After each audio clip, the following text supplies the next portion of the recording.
सत्यहिंदी.com में आपका स्वागत है। मैं हूं मुकेश कुमार। दोस्तों, पूरी दुनिया में बवाल मचा हुआ है फ्रांस के राष्ट्रपति इमानुएल मैक्रों को लेकर, फ्रांस को लेकर। खास तौर से इस्लामी दुनिया में काफी उथल पुथल है, काफी गुस्सा है, नाराजगी है, प्रदर्शन हो रहे हैं, जुलूस निकाले जा रहे हैं, मैक्रों के पुतले फूके जा रहे हैं, संसदों में प्रस्ताव पारित किए जा रहे हैं, फ्रांसीसी सामान का बहिष्कार करने की बात की जा रही है। तो काफी हलचल मची हुई है फ्रांस में। और वजह है कि शार्ली एब्दो एक जो पत्रिका होती है, उसने एक बार कार्टून छापे थे पैगंबर मोहम्मद के। उन्हीं कार्टूनों को एक शिक्षक ने अपनी क्लास में शेयर किया और उसके बाद उनकी हत्या कर दी गई। उसके बाद से फ्रांसीसी समाज में काफी उत्तेजना है, काफी चिंता है, और यही चिंता राष्ट्रपति इमानुएल मैक्रों के बयानों में भी जाहिर हुई। लेकिन उन्होंने जो बयान दिए उनको लेकर इस्लामी दुनिया भड़क गई है। मैक्रों के बयानों में जाहिर है कि इस्लामी को लेकर चिंता थी, और अपने देश में अभिव्यक्ति की स्वतंत्रता को लेकर जो कमिटमेंट है उसके बारे में भी उन्होंने खुलकर बातचीत की है। तो ये तमाम गुस्सा है, इस पर हम बातचीत करेंगे। फ्रांस से हमारे साथ जुड़ी हुई हैं निहारिका जिंदल, जो कि फिल्मकार हैं, पत्रकार हैं, और उनसे हम इस मुद्दे पर विस्तार से बातचीत करेंगे। लेकिन उनसे बातचीत शुरू करने से पहले आपसे एक गुजारिश करेंगे। गुजारिश यही है कि हम जानते हैं कि गोदी मीडिया सच को छिपाता है, समाज में जहर घोल रहा है, गुमराह कर रहा है, फेक न्यूज फैला रहा है। ऐसे में जरूरी हो जाता है कि स्वतंत्र पत्रकारिता का साथ दिया जाए, उसकी ताकत बना जाए। सत्य हिंदी की सदस्यता योजना इसी दिशा में एक बड़ा कदम है। इसमें आर्थिक योगदान देकर आप स्वतंत्र पत्रकारिता को मजबूती प्रदान कर सकते हैं। इसके लिए इस वीडियो के साथ दिए गए डिस्क्रिप्शन में जाइए, उसमें एक लिंक है, उसको क्लिक कीजिए। जब आप क्लिक करेंगे तो आपके सामने सदस्यता योजना का पूरा ब्यौरा आ जाएगा और आप उसमें से अपने लिए मनचाही सदस्यता चुन सकते हैं। सत्य हिंदी, जैसा कि आप जानते हैं, पत्रकारों द्वारा संचालित एक संस्था है, और इसे अगर आपका प्रोत्साहन मिलेगा तो निश्चित रूप से स्वतंत्र पत्रकारिता भी आगे बढ़ेगी। तो आइए अब वापस लौटते हैं मुद्दे पर। मैक्रों को लेकर, फ्रांसीसी राष्ट्रपति को लेकर जो गुस्सा फैल रहा है उस पर, और पूरी दुनिया में इस गुस्से की वजह से जो चिंताएं फैल रही उस पर। निहारिका जी, कार्यक्रम में आपका स्वागत है। धन्यवाद मुकेश जी। सबसे पहला मेरा सवाल ये है कि जो भी इस्लामी दुनिया में हलचल मची हुई है और जिस तरह का गुस्सा दिख रहा है, उसको लेकर फ्रांस में समाज के स्तर पर क्या प्रतिक्रियाएं हो रही हैं और राजनीतिक स्तर पर इसको किस तरह से देखा जा रहा है? देखिए, पहली बात तो ये फ्रांस के साथ पहली बार नहीं हो रहा है। ये 2012 में एक बार पहले भी हो चुका है, जब 2011 में इसी चार्ली हेब्दो ने मोहम्मद साहब के कार्टून छापे थे, जो कि ऑब्जेक्शनेबल माने गए इस्लामिक दुनिया में, और थे भी। लेकिन उसके लिए सबसे पहले जानना होगा कि चार्ली हेब्दो का क्या कैरेक्टर रहा है, और यहाँ के फ्रांस का क्या कैरेक्टर है। जो फ्रांस एक देश है, उसका क्या कैरेक्टर है। उसके बाद यहाँ की जो घटनाएं जो लगातार हुई हैं, ये तीनों चीजों को यदि हम मिलाकर देखेंगे तो इन घटनाओं को ज्यादा अच्छी तरह समझ पाएंगे। मैं जी शुरू करती हूँ हाल निहारिका जी, की इस पर थोड़ा सा बैकग्राउंड में हम बाद में जाते हैं। पहले तो ये देख लें कि आखिरकार इमानुएल मैक्रों ने ऐसा बोला क्या है जिसको लेकर इतना बावेला मच रहा है। सारा घटना। फोकस्ड है। जी जी, मैं शुरुआत बिल्कुल रीसेंट घटना से करती हूँ, जो शुरुआत जहाँ से हुई है। शुरुआत हुई है जब एक हिस्ट्री के प्रोफेसर ने ये अपने क्लास में फ्रीडम ऑफ एक्सप्रेशन के लेक्चर के दौरान उसने मोहम्मद साहब के कार्टून दिखाए, और उससे वो जब अपने कॉलेज से बाहर निकले तो उनके क्लास के एक लड़के ने उनकी गला रेत कर हत्या कर दी। घटना यहाँ से शुरू हुई, जिसको फ्रांस ने एक टेररिस्ट अटैक माना, और जिनकी श्रद्धांजलि सभा में उनकी डेड बॉडी के सामने इमैनुअल मैक्रों ने अपना देश को पैगाम दिया और कहा कि हम किसी भी तरीके के कार्टून और डिजाइन्स पर रोक नहीं लगाएंगे। देश की हर व्यक्ति को फ्रीडम ऑफ एक्सप्रेशन की स्वतंत्रता है, ये देश का कानूनन अधिकार है, और हम अपने देश के प्रोफेसर्स, और हम कंटिन्यू रखेंगे। उन्होंने उन्होंने मैंने मैंने वो भाषण सुना, और 2-3 बार सुना अब तो, इस बातचीत से पहले, उन्होंने जी। साफ कहा हमारे यहाँ कार्टून और इसका डिजाइन्स का हम त्याग नहीं करेंगे। उनका शब्द थे त्याग नहीं करेंगे। और दूसरा उन्होंने कहा हम music, literature, art and culture को लगातार इसी तरह आगे बढ़ाते रहेंगे, जिस तरह से फ्रांस का एक कल्चर रहा है। और जिस प्रोफेसर ने अपनी जान खोई है, हमें उनकी जान गंवाने का इल्म है कि उन्होंने किस तरीके से अपने प्रोफेशन को रखते हुए जान खोई है। और मैं सारे प्रोफेसर को ये विश्वास दिलाता हूँ कि उन्हें इस देश में सुरक्षा प्राप्त होगी। निहारिका जी, यहाँ एक बात उठी है। अब जैसा आपने कहा कि इमानुएल मैक्रों ने कहा कि ये हमारे देश की संस्कृति है, हम अभिव्यक्ति की स्वतंत्रता का सम्मान करते हैं, उसकी किसी भी हद तक जाकर रक्षा करते हैं। और दूसरी तरफ जो इस्लामी दुनिया है वो ये मान रही है कि अभिव्यक्ति की स्वतंत्रता के नाम पर या उसके आधार पर उनकी धार्मिक भावनाओं का ख्याल नहीं रखा जा रहा है, उनकी धार्मिक मान्यताओं पर चोट की जा रही है। तो ये क्या दो संस्कृतियों का टकराव हो रहा है, दो समझदारियां आपस में टकरा रही हैं? इन घटना को आप बिल्कुल शुरू से देखिए। देखिए, चार्ली एब्दो का करेक्टर जो है वो एक प्रोवोकेशन करेक्टर है। ये एक्सट्रीम लेफ्ट पेपर है और इससे ये साप्ताहिक एक पेपर है जिसमें ये इसी तरीके के प्रोवोकेशन करते रहे हैं। और न सिर्फ इस्लाम के लिए, इन्होंने कैथोलिक्स के लिए भी, जो कि फ्रांस एक कैथोलिक कंट्री माना जाता था, उसके लिए भी इसी तरीके से इन्होंने मजाक किया है, धर्म पर अटैक करते हैं, ये करते हैं। और चार्ली एब्दो के इस तरीके के अटैक्स के लिए यहाँ पर स्पेशली जब एक पर्टिकुलर कम्युनिटी को इसको टारगेट किया इन लोगों ने, और ये चर्चा शुरू हुई फ्रांस में, और बहुत इंटरेस्टिंग डिबेट्स हुई जिसमें ये इस बात पर बात हुई कि फ्रीडम ऑफ एक्सप्रेशन और फ्रीडम ऑफ एग्रेशन की, कि आप किस हद तक फ्रीडम ऑफ एक्सप्रेशन को सपोर्ट कर सकते हैं जबकि वो किसी के लिए दुख का कारण बन रही है, किसी को ब्लेस कर रही है। तो इस पर ये चर्चाएं शुरू हुई। लेकिन और फ्रेंच सोसाइटी इन चर्चाओं को लेकर बहुत सजग थी और बहुत ओपन माइंडली टीवी वगैरह पर, टीवी रेडियो पर इस तरीके की चर्चाएं बहुत आम हुई और लोगों ने उन्हें सुना और इंटरेस्ट लिया। लेकिन इस बार पूर्ण विराम तब लग गया जब 12 लोगों को मारा गया। तो जो लोग इसके पक्ष में नहीं थे इस तरीके की चीजों के भी, कि जो कार्टून्स बनाने के या किसी की फीलिंग्स को इस हद तक ब्लेस करने के, वो भी चार्ली एब्दो के पक्ष में हो गए। और ये न सिर्फ फ्रांस में, पूरे विश्व में ये चला, जसुई चार्ली, ये कि मैं चार्ली हूँ। उन 12 लोगों की हत्या के बाद पूरे विश्व में एक मुहिम चली कि यदि ये इसका रिजल्ट है तो हम डरे नहीं हैं। तो ये इसका बस एक मैसेज था कि हम डरे नहीं हैं and we will continue in the same way. और चार्ली एब्डो ने नेक्स्ट डे वहीं पर बैठकर अपना ऑफिस शुरू किया और अपना नेक्स्ट साप्ताहिक निकाला। ये सिर्फ एक मैसेज था कि टेररिस्ट अटैक के खिलाफ यदि हम 4 लोगों को मारोगे तो हम नहीं डरेंगे। और जी। यही समहाउ इमैनुअल मैक्रों का ये मैसेज था सैमुअल पेटी की हत्या के बाद, कि हम डरेंगे नहीं। यदि ये इसका रिजल्ट है, आपको छूट है, आप प्रदर्शन करिए, धरने करिए, कोर्ट में जाइए, जैसा कि पहले हुआ 2011-12 में जब ये मोहम्मद साहब के कार्टून चार्ली हेब्दो ने छापे थे और विश्व भर में इसकी प्रतिक्रिया हुई।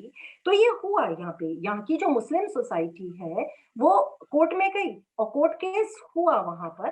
और कोर्ट केस के बाद उस टाइम के जो प्रेसिडेंट थे जैक शिराक, उन्होंने कहा कि ये प्रोवोकेशन, ऐसी कोई भी चीज किसी को नहीं छापनी या बनानी चाहिए जिससे किसी व्यक्ति के विश्वास को, विशेषकर धार्मिक भावनाओं को आहत करती हो। जो उन्होंने ये बात कही, लेकिन कोर्ट में जो और थे, जैसे सार्कोजी थे, फ्रांसवा ओलैंड थे, इन लोगों ने कहा कि भाई हम फ्रीडम ऑफ एक्सप्रेशन के पक्षधर हैं और हम ये चाहते हैं कि हर किसी को लिबर्टी है अपना मत सामने रखने की। तो ये घटना थी। हालांकि इसी पेपर ने जिस सार्कोजी ने इनको सपोर्ट किया था, उन्हीं के बेटे पर एक बहुत ही वल्गर कार्टून बनाया और जो इसके मालिक थे उन्होंने उस कार्टूनिस्ट से ने जो फ्रांस के एक बहुत बढ़िया कार्टूनिस्ट माने जाते हैं, उन्होंने उनको नौकरी से निकाला और सेने कोर्ट में गए इसके लिए, और उन्होंने कोर्ट केस किया, बाकायदा वो जीते और उन्हें मॉनिटरी फायदा भी हुआ, और चार्ली एब्डो ये केस हारा कि उन्हें गलत निकाला गया, और उनका ये फ्रीडम ऑफ एक्सप्रेशन था कि वो यदि कार्टूनिस्ट हैं तो उन्हें पूरी लिबर्टी है, वो किसी भी तरीके के कार्टून बनाए और चार्ली एब्डो उसे छापे। तो ये जी, घटना भी थोड़ा सा फ्रांसीसी पृष्ठभूमि का उल्लेख कर देना ठीक होगा अपने दर्शकों के लिए कि फ्रांस में समता, समानता और स्वतंत्रता को बहुत बड़ा मूल्य माना जाता है। फ्रांसीसी क्रांति के से ये जो मूल्य पैदा हुए थे, वो फ्रांसीसी समाज उनको सबसे ऊपर रखकर चलता है। और वहाँ की जो धर्मनिरपेक्षता, वो भारत की धर्मनिरपेक्षता की तरह नहीं है। वहाँ सार्वजनिक स्थलों पर धार्मिक चिन्हों, प्रतीकों का इस्तेमाल नहीं किया जाता, उस पर रोक है। सिखों की पगड़ी पहनने पर भी विवाद हुआ था, बुर्का पहनने पर भी विवाद, 2010 में बुर्का पहनने पर भी रोक लगा दी गई थी। तो ये समझना पड़ेगा कि फ्रांस का अपना एक कैरेक्टर है। क्या मैं सही कह रहा हूँ जी? सर, मैं यही बात मैं आपकी आगे बढ़ाती हूँ कि फ्रांस का जो लेटेस्ट डेटा है वो शायद इस बात को अच्छी तरह एक्सप्लेन कर सके। फ्रांस में इस वक्त टोटल 37% पॉपुलेशन ऐसी है जो भगवान को मानती है, यानी कि थर्ड इसमें सभी धर्मों के लोग हैं। सिर्फ 30% लोग ऐसे हैं जो भगवान को मानते हैं, 35% ऐसे हैं जो भगवान को नहीं मानते हैं, 15% अज्ञातवादी हैं, 60% लोगों को नहीं पता कि वो भगवान को मानते हैं या नहीं मानते हैं, और 10% जो लोग हैं वो और अलग मतों के पक्षधर हैं। तो आप ये देखिए, सिर्फ 37% लोग जहां भगवान को मानने वाले हों, वहां कम से कम धर्म के नाम पे तो शोषण नहीं होगा। ये हम समझ सकते हैं।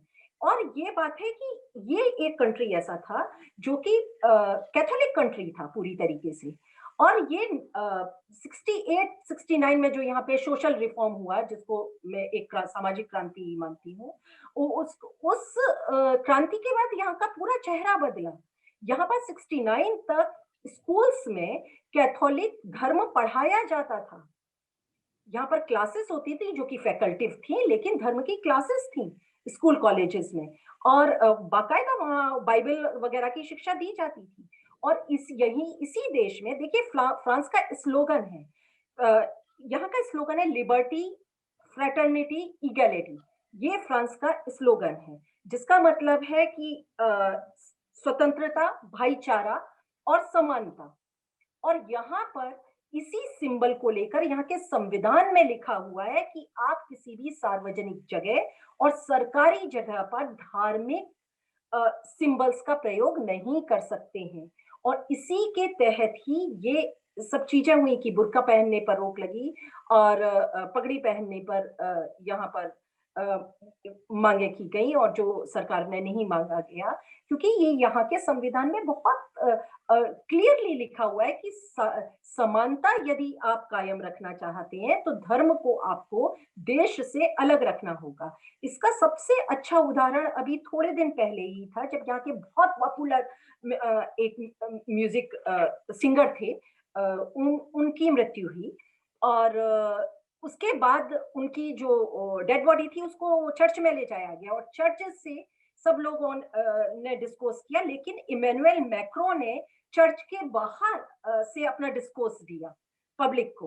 वो चर्च के अंदर नहीं गए, क्योंकि एक सिंगर, वो उसको देश की प्रॉपर्टी माना गया, और देश का प्रेसिडेंट यदि कोई बात कह रहा है तो उन्होंने वो चर्च के अंदर से नहीं दिया। सैमुअल पैटी के केस में भी यही हुआ, वो चर्च के अंदर नहीं गए, उन्होंने जिस प्लेस पर उनकी हत्या हुई वहां से उन्होंने अपना डिस्कोर्स दिया है। ये तो जी इस बात का विशेष रखा जाता है कि जी। सरकार को कंप्लीटली अलग रखा जाए, और अब धर्म दो यहाँ पर चीजें, अब दो सवाल मैं एक के बाद एक आपसे पूछना चाहता हूँ। पहला सवाल तो ये है कि वहां पर तकरीबन 60 लाख के आसपास मुसलमान हैं, मुस्लिम आबादी अच्छी खासी है। और 40 लाख लोग मुसलमान हैं, और करीबन 80 लाख लोग जो हैं वो ओरिजिन मुस्लिम हैं। ये डिफरेंस है। और अच्छा 40 लोग हैं उसमें, मतलब जो टोटल कम्युनिटी है उसमें 30% लोग ऐसे हैं जो कि मस्जिद जाते हैं, नमाज पढ़ते हैं। बाकी लोग ऐसे हैं जो मुसलमान हैं लेकिन मस्जिद और नमाज वाले नहीं हैं। तो ये एक डिफरेंस है इस कम्युनिटी में भी। जी, तो मैं ये जानना चाहता हूँ कि ये इन इन दूसरी कम्युनिटी से फ्रांसीसी कम्युनिटी का तालमेल क्या इतने वर्षों में नहीं बैठाया जा सकता? क्या ये फ्रांसीसी समाज की असफलता माना जाए, फ्रांसीसी व्यवस्था की असफलता माना जाए, या इस दिशा में प्रयास हुए भी हैं या नहीं हुए? नहीं सर, एक्चुअली आप ये देखिए कि 50% जो फ्रेंच लोग हैं वो लोग वो धर्म पे विश्वास नहीं रखते हैं। मतलब 70% फ्रेंच अपने आप को भगवान पे विश्वास ना करने वाला, यदि जो करते भी हैं उसमें से 70% लोग ये मानते हैं वो चर्च पर विश्वास नहीं करते हैं। अच्छा, एक यहाँ इस कम्युनिटी की ये प्रॉब्लम जो है वो जो ना विश्वास करने वाले लोगों की बहुतायत है और धर्म पर विश्वास करने वालों की संख्या बहुत कम है। तो इसमें चाहे वो इस्लाम हो, चाहे वो कैथोलिक्स हो या चाहे कोई भी और हो, उनको सेम परेशानियों का सामना करना पड़ता है। एक टेबल पर मैं आपको एक घटना बताती हूँ। हम सारे फ्रेंड्स खाना खा रहे थे। मेरी एक फ्रेंड्स जो कैथोलिक है, बहुत स्ट्रांग, वो हर बात में 3-4 बार बोली अब तो भगवान ही ये ठीक करेगा, अब तो भगवान ही। दूसरे एक फ्रेंड ने उसे डांटा कि अपनी बेवकूफियां बंद करो। तो हम सब लोग हंसने लगे इस बात को। लेकिन यदि यही बात किसी इस्लामिक व्यक्ति से कही जाती है तो वो ये एक एक तरीके का एग्रेशन हो जाता है। लेकिन यहाँ ये टेबल पर ये आम बात है इस सोसाइटी में। मैं जिस संस्था में काम करती हूँ वो कैथोलिक संस्था है और वहां आने वाले ज्यादातर लोग मुसलमान हैं। लेकिन ये एक इंटीग्रेशन ऑफ सोसाइटी है। पर आप यहाँ पर यदि हार्डकोर अपने धर्म के प्रति होते हैं तो आपकी भावनाओं को ठेस लगती है। ये एक सही बात है। मैं ये भी नहीं कह सकती कि यहाँ रेसिज्म नहीं है, यहाँ कलर को लेकर सब कुछ पाक साफ है। यदि मैं ये कहूंगी तो गलत होगा। अभी ये सोसाइटी इन परेशानियों से लड़ रही है। लेकिन यदि आप ब्लेस्ड होते हैं, यदि आपको कोई परेशानी होती है, आप पूरी तरह स्वतंत्र हैं अपने अधिकारों की मांग करने के लिए, कोर्ट जाने के लिए, पुलिस जाने के लिए। वहां आपका कोई शोषण नहीं है। हम लोग यहाँ पर बात करते हैं कि रेसिज्म बहुत कॉस्टली है यहाँ पर। यदि आप कहीं पर आप ये सिद्ध कर पाते हैं कि आपको कलर या कास्ट या क्रीड के उस पर आपके साथ कोई बदतमीजी हुई है तो आप तुरंत से कोर्ट जाते हैं और कोर्ट में आप जीत कर आते हैं वहां पर, यदि आप सही है तो। यहाँ पर इस तरीके की व्यवस्थाएं हैं। तो ये इस देश का कानून इस देश को परमिट नहीं करता है कि आप इस तरीके से कोई भी हरकत कर पाए। लेकिन हरकत होती है, इस बात से मना नहीं किया जा सकता। निहारिका जी, ये मैं एक सवाल ये करना चाहता हूँ कि हाल में यूरोप की राजनीति काफी बदली है, फ्रांस की राजनीति भी बदली है, दक्षिण पंथ का प्रभाव बढ़ा है। खासतौर पे जब शरणार्थी मध्य पूर्व से और बड़े पैमाने पर यूरोप में आए हैं तो एक तरह की उनके प्रति नफरत, हिंसा की भावना, दुराव पैदा हुआ है। और ये फ्रांस में भी दक्षिणपंथी उभार में देखा जा सकता है। मेरियन लापेन जो इतनी पॉपुलर हो गई हैं, चैलेंज कर रही हैं और अगले चुनाव में पता नहीं वो क्या करेंगी। तो ये क्या अंदरूनी राजनीति के दबाव भी हैं जो इस्लामिस्ट फोर्सेस के खिलाफ, इस्लाम के खिलाफ मैक्रो को पर दबाव बना रहे हैं कि वो इस तरह के बयान दें, कड़े बयान दें? नहीं सर, मैं इसको इस तरीके से बिल्कुल नहीं देख सकती हूँ यहाँ पर। आप देखिए पिछले इलेक्शन इसका प्रत्यक्ष गवाह है कि मारी लापेन सेकंड कैंडिडेट थी प्रेसिडेंटशिप की और वो हारी। लेकिन आप ये देखिए मारी लापेन की बहुतायत वोटर्स कहाँ पर थे। मारी लापेन के वोटर्स जो थे वो ज्यादातर गांव वाले इलाके में थे, एग्रीकल्चर वाले इलाके में थे। और ये माना गया कि मारी लापेन के वोटर्स वो लोग हैं जिनका एक्सपोजर बहुत कम है, जो अपने इलाकों से बाहर नहीं निकलते हैं, जो अपने ही जगह पर ज्यादा रहते हैं। मारी लापेन के वोटर्स ज्यादातर वहां पर मारी लापेन का सशक्त कैंडिडेट बनी। लेकिन आप ये मत भूलिए मारी लापेन को मैक्रो ने हराया उस वक्त जब पूरे विश्व में कट्टरपंथ की वेव थी।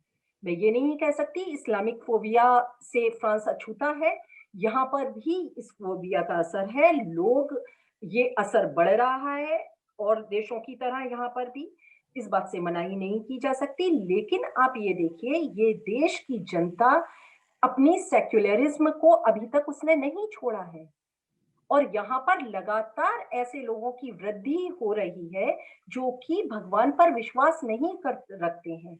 और ये जो केस है, ये एंटी इस्लाम ना होकर एंटी, मतलब एक लिबर्टी ऑफ एक्सप्रेशन को कायम रखने की लड़ाई हो गई है, ये जिसको बताइए इंटीग्रेट कर रहा है एंटी इस्लाम।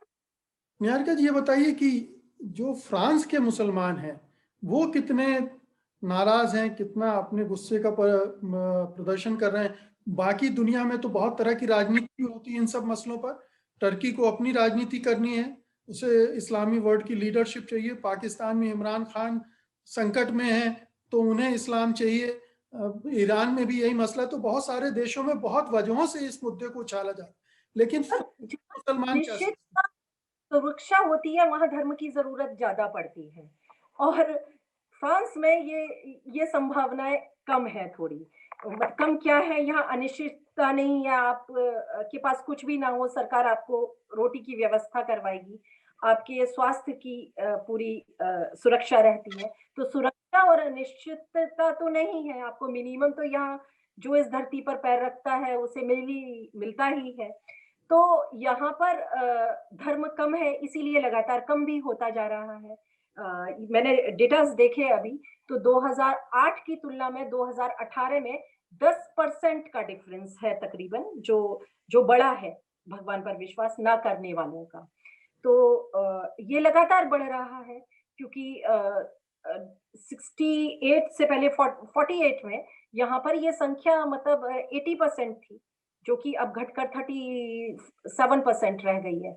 तो निश्चित रूप से कि ये इस सोसाइटी का स्ट्रक्चर है, इस देश का स्ट्रक्चर है, कि जो ये परमिट करता है कि आप अपने दिमाग को स्वतंत्र रखें और आप दूसरी तरीके से सोचने की आपको वो फ्रीडम देता है ये कंट्री। तो आप इसको सोसाइटी फेलियर तो हरगिज नहीं कह सकते, ना नहीं, देश मैं का ये पूछ फेलियर रहा है। हूँ वहां के मुसलमान किस तरह से रिएक्ट कर रहे हैं? क्या वो भी उतने ही उत्तेजित हैं जितने बाहर के? ये जुले रिएक्शन है। मेरी बहुत सारी दोस्त हैं, महिला ज्यादा यहाँ पर जो आप देखेंगे यदि आंकड़े, तो महिलाओं के अंदर धर्म के प्रति विश्वास ज्यादा है पुरुषों की तुलना में। और यहाँ मिले जुले रिएक्शन है, जैसे सोसाइटी के रिएक्शन है वैसे मुसलमानों के भी हैं। मुसलमान कई जगह पर अपने आप को रेसिज्म का शिकार पाते हैं, इसमें कोई दो राय नहीं है, और ऐसा होता भी है। और कई बार होता भी नहीं है लेकिन उनको लगता है, ये भी केस है। और कई बार इनवर्स भी है कि और लोग उस रेसिज्म का शिकार होते हैं मुसलमानों के द्वारा। ये सारे एग्जाम्पल हैं जो यहाँ हर दिन आप उनको महसूस कर सकते हैं। लेकिन जो मुसलमान हैं, जो धार्मिक विश्वास वाले लोग हैं, उनको तो इससे बुरा लगेगा ही। आप उनको छोड़िए, मैं धार्मिक विश्वास की नहीं हूँ, मेरी सहेलियां मुसलमान है, मैं चार्ली हेब्डो को वैलिड नहीं कर सकती, क्योंकि उनको जो जिस स्तर का दुख पहुंचता है वो मेरा कप ऑफ टी नहीं है। वो मैं उनको दुख नहीं पहुंचा सकती हूँ वो। लेकिन इनका इनका शुरू से इनका जो रेसीन है, जो जो इनकी जड़ें हैं चार्ली हेब्डो की, वो प्रोवोकेशन पर ही है। ये प्रवोक ही करते हैं, आए हैं। और ये शुरू से लेकर आप करेक्टर देखिए, जब जब ये शुरू हुआ था, इसका नाम आरा कीरी था। 1970 में ये शुरू जी। हुआ है, आरा कीरी था। और इसने प्रेसिडेंट शारदा दा गोल का बाद में एक कार्टून बनाया जिसकी वजह से इन पर बैन लगा। उनके मृत्यु के दौरान उनकी मृत्यु हुई और उसके बाद इन्होंने एक कार्टून बनाया जिसको फ्रेंच पब्लिक ने सिरे से नकारा और वो कोर्ट में गए और कोर्ट ने इन पर बैन लगा दिया। बाद में यही लोग रिकॉन्स्टिट्यूट हुए और 3-4 और लोगों को बुलाकर चार्ली एब्दो शुरू किया, जो कि पहले मासिक था, फिर इसको साप्ताहिक निकाला। और फिर इन लोगों ने, इनका काम प्रोवोकेशन रहा है शुरू से। इन्होंने ये इनकी जो बेसिक है, इनका जो मतलब वर्किंग लाइन है, वो प्रोवोकेशन है। और उन्होंने इसके, जब ये 2012 का केस हुआ था और ये लोग कोर्ट में जीत कर आए थे, तो इनके कार्टूनिस्ट ने बयान दिया था कि हम तब तक सक्रिय रहेंगे जब तक कि कैथोलिज्म की तरह इस्लाम भी यहाँ से अपने बिस्तर ना बांध ले। तो ये तो इसी मोटिव पर काम कर रहे हैं कि धर्म की जगह नहीं है, नहीं जी। होनी चाहिए। ये दो मत है, ये दो मतों का डिफरेंस है, कोई कोई आस्तिक है, कोई नास्तिक है, तो ये वो लड़ाई है। लेकिन इस लड़ाई के बीच में आप किसी की हत्या को कहाँ वैलिड किया जा सकता है, प्रश्न यहाँ पर है। तो जो लोग विचारों की लड़ाई विचारों के स्तर पर लड़ी जाए तो बेहतर होगा। है ना, पर जहां पर यहाँ मारने वाली बात आ जाती है और ये कट्टरपंथ आ जाता है, जहां पर कि आपने यदि ये बात कही तो हम आपको गोली से उड़ा देंगे, तो आप यदि उससे सहमत नहीं भी हैं तो भी आप उसके साथ जाके खड़े हो जाते हैं कि ठीक है, यदि ये लड़ाई इस हद तक है तो हम उसके साथ हैं कि जहां वो अपनी एक लिबर्टी ऑफ एक्सप्रेशन मान रहा है। यही स्थिति फ्रेंच सोसाइटी की है इस वक्त, कि ये एंटी अब इस्लाम नहीं। जब ये इतना सब कुछ हो रहा है दुनिया में, तो किस क्या पूरी तरह से वहाँ की सरकार, वहाँ का समाज दृढ़ है कि उसको लग रहा है कि कुछ हमें लचीला बनना चाहिए इन सब मामलों में? पर ये केस दोबारा शुरू कहाँ से हुआ? ये अभी 2020 की बात करते हैं। ये शुरू हुआ जब ये जो 14 लोग जेल में, जिसको फ्रेंच उनकी पुलिस ने हियरिंग पकड़ा शुरू हुई कोर्ट में। जी। और उनका ट्रायल शुरू हुआ सितंबर 1 सितंबर को। उससे पहले चार्ली एब्डो ने जिन कार्टून्स की वजह से 12 लोगों को मारा गया उसको रीप्रिंट किया और उसका मेथड उन्होंने टाइटल दिया सेसा पुरसा, मतलब इसकी वजह से ये सब। और उन्होंने कहा, तो जो वॉल जो उस वक्त के डायरेक्टर थे, उन्होंने एक टीवी इंटरव्यू में कहा, उनसे पूछा गया कि क्या ये प्रोवोकेशन ठीक है, तो उसने कहा कि हाँ बिल्कुल ठीक है, ये मेरी लिबर्टी है कि मैं किस तरीके से, किस विषय पर किस तरीके से सोचता हूँ। इस वक्त हम जिस सोसाइटी का निर्माण कर रहे हैं उसमें हर चीज पर पाबंदी है। आप ये मत कहिए क्योंकि ये हो जाएगा, आप ये मत कहिए क्योंकि ये हो जाएगा, क्योंकि मैं ये छापूंगा दूसरे दिन कोई मुझे गोली से उड़ा देगा तो मैं मरने के लिए तैयार हूँ। निहारिका जी, ये बताइए, वहाँ ब्लास्फेमी को लेकर, ईश निंदा को लेकर कानून है या नहीं है, या उसमें नहीं है तो सर, क्या है? यहाँ कोई कानून नहीं है और इसी को ही प्रबल किया मैक्रो ने, जो उन्होंने कहा कि हम किसी भी तरीके के कार्टून और डिजाइन्स पर रोक नहीं लगाएंगे। वो एक्चुअली इस देश के संविधान का ही रिपीटेशन था कि यहाँ पर ईशनंदा को लेकर कोई कानून नहीं है, यहाँ पर फ्रीडम ऑफ एक्सप्रेशन को लेकर कार्टून नहीं, कोई कानून नहीं है। आए दिन नेशनल टेलीविजन पर, जो मैं प्राइवेट चैनल्स की नहीं बात कर रही हूँ, नेशनल टेलीविजन पर आपको महा, जिसे मैं वल्गर कह सकती हूँ, कार्टून मैक्रो के मिल जाएंगे जो आए दिन बनते हैं और नेशनल टेलीविजन पर, और कोई निकाला नहीं जाता है वहां पर, उन पर कोई क्वेश्चन नहीं किया जाता है। ये आए दिन यहाँ पर होता है। और मैगजीन, प्राइवेट मैगजीन और प्राइवेट चैनल्स की तो बात आप छोड़ ही दीजिए, वो तो पूरी तरह से स्वतंत्र है। और ये यहाँ का कल्चर है और कार्टून का कल्चर भी यहाँ पर सर 14वीं शताब्दी में जो पहला कार्टून बना है यहाँ पर लकड़ी पर, प्रिंटिंग प्रेस से पहले की यहाँ पर परंपरा है। उसके बाद जो प्रिंटिंग प्रेस आई उसके बाद ये शुरू हुआ। यहाँ पर जो हेनरी थर्ड को जो हराया इन लोगों ने उनको मरने से पहले, तो उससे पहले 2 नाशपाती के कार्टून राजा और रानी बनाकर इन्होंने पेश किए, वो बहुत पॉपुलर हुए। इसके बाद कैथोलिज्म के विरोध में जो कार्टून्स बने उसमें जो पोप की गाइडलाइंस थी उसको टॉयलेट पेपर की तरह यूज करते हुए दिखाया गया है यहाँ पर। वो इस तरीके का कार्टून बहुत पॉपुलर हुए हैं, वो आप इंटरनेट पर उपलब्ध हैं, वो आप देख सकते हैं। तो यहाँ कार्टून बनाने की परंपरा बहुत सशक्त है। और 1970 में जो चार्ली एब्डो शुरू हुआ था यहाँ की सामाजिक सोशल रिफॉर्म्स के बाद, जब यहाँ रातों रात दुनिया बदली थी, और ये जो सोशल रिफॉर्म की लड़ाई थी स्टूडेंट स्ट्राइक से शुरू हुई थी और बाद में सब लोग इसे ज्वाइन करते गए और एक बहुत बड़ा सोशल रिफॉर्म हुआ एक दिन में। तब यहाँ यूनिफॉर्म पर रोक लगी, महिलाओं को समान अधिकार दिए गए और बहुत सारी चीजें सोसाइटी में चेंज हुई रात और दिन में। उसकी नींव पहले से रखी जा रही थी, इसमें कोई दो राय नहीं है। लेकिन आप ये देखिए कि इस देश की परंपरा रही है इन कार्टून्स को के जरिए अपनी बात कहने की और अपनी लड़ाइयां लड़ने की। तो यहाँ पर ईश नंदा को लेकर एक अंतिम सवाल है कि हम सब जानते हैं कि दुनिया का माहौल एकदम से बदला हुआ है। एक खास तरह का कट्टरपंथ, नस्लवाद उभार पर है, और ऐसे में केवल फ्रांस की बात नहीं है, पूरी दुनिया के बीच में आप भी हिस्सेदार हैं। तो क्या कहीं किसी तरह के एडजस्टमेंट की बात फ्रांसीसी सोसाइटी नहीं सोचती है, फ्रांसीसी सरकार नहीं सोचती? क्योंकि आखिरकार इन तमाम देशों से उसको ताल्लुकात रखने हैं, अपने व्यापार करने हैं, ये तमाम चीजें हैं। एक देश का पूरा आर्थिक, सामाजिक, राजनीतिक भविष्य इन सब चीजों से जुड़ा होता है। तो कहीं कुछ एक लचीलेपन की कोई गुंजाइश भी बन रही है कि नहीं? तो नहीं दिखाई दे रही है, क्योंकि एक रिएक्शन है सैमुअल पैटी की हत्या के बाद और 25 सितंबर को जो 2 लोग घायल हुए चार्ली एब्डो के पुराने ऑफिस के बाहर।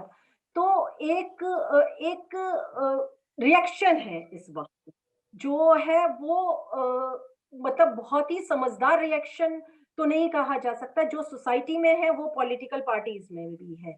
इस वक्त कोई भी इंडिकेशन इसको लेकर कोई किसी भी तरीके की नरमी बरतने का नहीं दिखाई दे रहा है, पॉलिटिकली भी ना सोसाइटी में भी।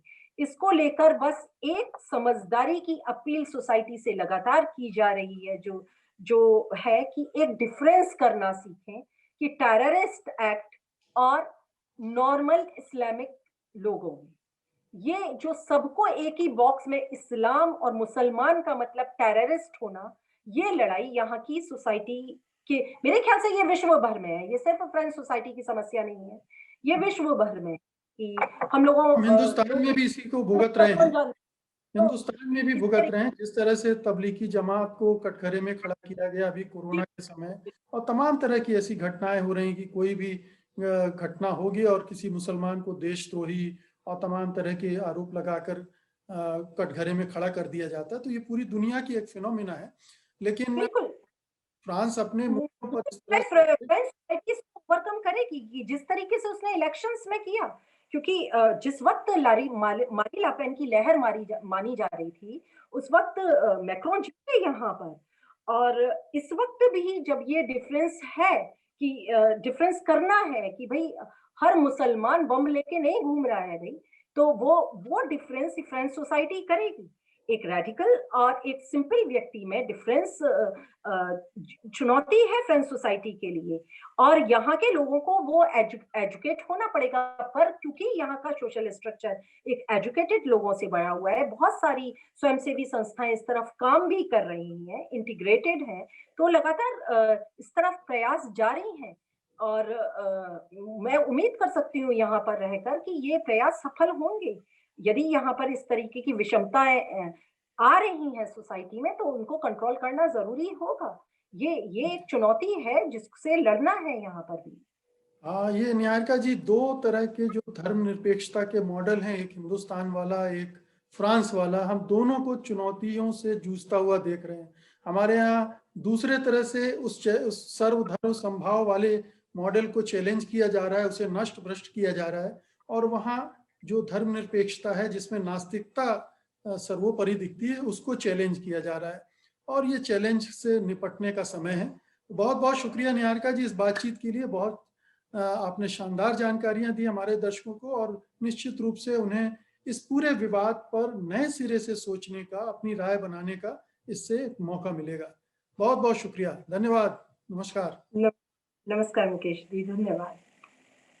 सत्य हिंदी के और वीडियोस को देखने के लिए हमारे YouTube चैनल को सब्सक्राइब करें और सीधे नोटिफिकेशन पाने के लिए बेल आइकन दबाएं।